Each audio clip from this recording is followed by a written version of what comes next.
नमस्ते, आप सभी का स्वागत है चैनल रूपा मुखर्जी यूजीसी नेट पे। आज के इस बेहद महत्वपूर्ण वीडियो में हम बात करने वाले हैं यूजीसी नेट 2026 फॉर्म फिलिंग से जुड़ी सबसे बड़े डाउट के बारे में। OBC, NCL, EWS, SC, ST certificate renewal कब ज़रूरी है? क्या पुराना सर्टिफिकेट चलेगा? कौन कौन से स्टूडेंट्स को नया सर्टिफिकेट बनवाना पड़ेगा? अगर आपने अभी तक अपडेट नहीं कराया तो क्या फॉर्म भर सकते हैं? आज की वीडियो में हम सारे डाउट बिल्कुल आसान भाषा में क्लियर करेंगे, तो वीडियो को अंत तक ज़रूर देखिएगा क्योंकि हज़ारों स्टूडेंट्स से ही गलती कर देने की है और बाद में परेशान होते हैं। अभी यूजीसी नेट का फॉर्म फिलिंग चल रहा है और काफ़ी सारे स्टूडेंट्स लगातार पूछ रहे हैं ओबीसी एनसीएल सर्टिफिकेट रिन्यूअल करवाना ज़रूरी है क्या? ईडब्ल्यूएस सर्टिफिकेट की वैलिडिटी कितनी होती है? एससी एसटी वालों को नया सर्टिफिकेट चाहिए या नहीं? सेंट्रल लिस्ट और स्टेट लिस्ट में क्या फ़र्क है? अगर नया सर्टिफिकेट अभी तक नहीं मिला है तो क्या करें? तो चलिए स्टेप बाय स्टेप सब समझते हैं। अगर आप एससी या एसटी कैटेगरी से आते हैं तो आपका caste certificate generally life time valid होता है, यानी एससी एसटी कैटेगरी वाले स्टूडेंट को हर साल सर्टिफिकेट रिन्यू करवाना ज़रूरत नहीं है। क्यों? क्योंकि एससी एसटी रिजर्वेशन आर्थिक आधार पर नहीं बल्कि सोशल बैकवर्डर्स के आधार पर दिया जाता है। इसलिए अगर आप एससी एसटी कैटेगरी से है तो आपको नया सर्टिफिकेट बनवाने की टेंशन लेने की ज़रूरत नहीं है। ईडब्ल्यूएस और ओबीसी एनसीएल स्टूडेंट ध्यान दें, अगर आप ईडब्ल्यूएस कैटेगरी या OBC non creamy layer category से आते हैं तो आपका सर्टिफिकेट फाइनेंशियल ईयर के हिसाब से अपडेट होना ज़रूरी होता है। क्यों? क्योंकि इन कैटेगरीज में रिजर्वेशन इनकम क्राइटेरिया के आधार पर मिलता है। ईडब्ल्यूएस और ओबीसी एनसीएल कैटेगरी में इनकम सेलिंग बहुत इंपॉर्टेंट होती है।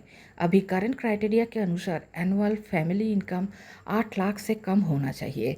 अगर इनकम लिमिट क्रॉस हो जाती है तो कैटेगरी बेनिफिट नहीं मिलता। बहुत सारे स्टूडेंट फाइनेंशियल ईयर क्या होता है यहाँ पर कंफ्यूज हो जाते हैं। देखिए, फाइनेंशियल ईयर होता है 1 अप्रैल से लेकर अगले साल 31 मार्च तक, यानी जैसे ही नया फाइनेंशियल ईयर शुरू होता है कई बार नया सर्टिफिकेट अपडेट करवाना ज़रूरी हो जाता है। मान लीजिए आपका सर्टिफिकेट 1 अप्रैल से पहले बना हुआ है तो ऐसी स्थिति में कोई वेबसाइट्स और एग्ज़ाम अपडेट क्राइटेरिया मांगते हैं। इसीलिए सेफेस्ट ऑप्शन यही है कि आप नया ओबीसी एनसीएल सर्टिफिकेट अप्लाई कर दें। अब सबसे इम्पोर्टेंट सवाल, हमने अप्लाई कर दिया है लेकिन अपडेट सर्टिफिकेट अभी रिसीव नहीं हुआ है, तो क्या फॉर्म भर सकते हैं? आंसर है हाँ, बिल्कुल भर सकते हैं। अगर आपने सर्टिफिकेट रिन्यूअल अपडेट के लिए अप्लाई कर दिया है तो फॉर्म फिलिंग के दौरान कई बार ऑप्शन मिलता है कि आपने सर्टिफिकेट अप्लाई किया हुआ है। ऐसी स्थिति में आप फॉर्म भर सकते हैं और एग्ज़ाम में बैठ भी सकते हैं।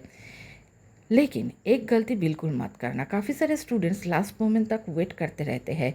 फॉर्म की लास्ट डेट आ जाती है और तब याद आता है कि सर्टिफिकेट रिन्यूअल नहीं कराया। ऐसी गलती मत करिए, जितना जल्दी हो सके सर्टिफिकेट अपडेट करा लीजिए।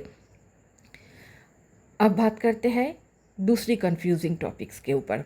अगर आप ओबीसी एनसीएल कैटेगरी से है तो सिर्फ स्टेट लिस्ट में नाम होना काफ़ी नहीं है। यूजीसी नेट एक नेशनल लेवल एलिजिबिलिटी टेस्ट है, इसीलिए यहाँ कई बार सेंट्रल ओबीसी लिस्ट को माना जाता है।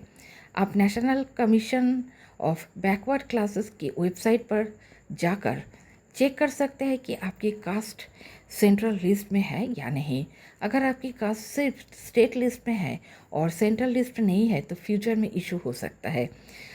तो क्या करें? अगर आपने स्टेट लिस्ट के आधार पर सर्टिफिकेट बनवाया है तो उसे भी अपडेट करवाना बेहतर रहेगा। और ध्यान रखिए कि certificate clearly OBC NCL mention करे। तो पूरा मामला एक बार क्विकली रिवाइज कर लेते हैं। SC ST life time validity renewal की ज़रूरत नहीं है। ईडब्ल्यूएस हर फाइनेंशियल ईयर इनकम क्राइटेरिया के हिसाब से अपडेट ज़रूरी हो सकता है। ओबीसी एनसीएल अपडेटेड सर्टिफिकेट रखना सेफेस्ट ऑप्शन है। Income ceiling 8 lakh annual. Central list check करना ज़रूरी। अप्लाई कर दिया है लेकिन सर्टिफिकेट नहीं आया तब भी फॉर्म भर सकते हैं।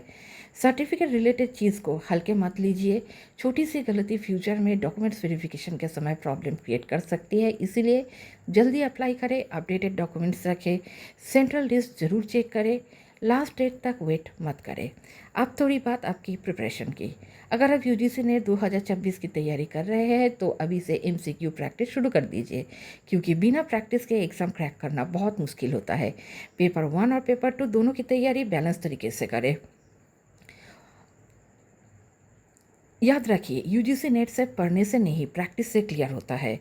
तो उम्मीद है आज के वीडियो में आपके सारे डाउट्स क्लियर हो गए हैं। अगर वीडियो हेल्पफुल लगा हो तो वीडियो को लाइक करें, चैनल को सब्सक्राइब करें, बेल आइकन दबाना बिल्कुल मत भूलिए। और अगर अभी भी आपका कोई डाउट है सर्टिफिकेट या यूजीसी नेट फॉर्म से रिलेटेड तो नीचे कमेंट्स ज़रूर करें। हम कोशिश करेंगे आपके हर सवाल का जवाब देने की। धन्यवाद। मिलते हैं अगले वीडियो में। नमस्कार।